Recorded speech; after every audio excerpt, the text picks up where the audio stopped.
Okay, I've got the drill, I'm sorry, the X-Acto.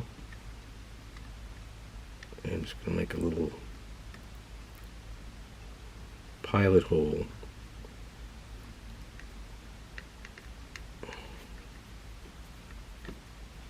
Just to guide the drill bit in.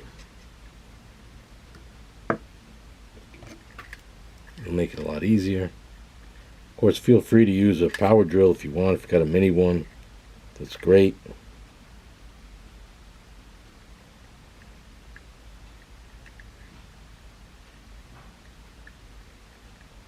Gonna have to use a tinier drill to start it.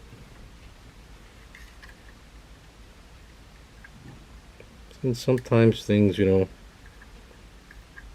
go as easily as you imagine. Like all of these miniature drill bit sets. I don't know if you've ever seen them. Maybe you have. But they're great. 20 super tiny drills in there. Had a major catastrophe the other day, dropped the whole thing. So I always keep magnets around.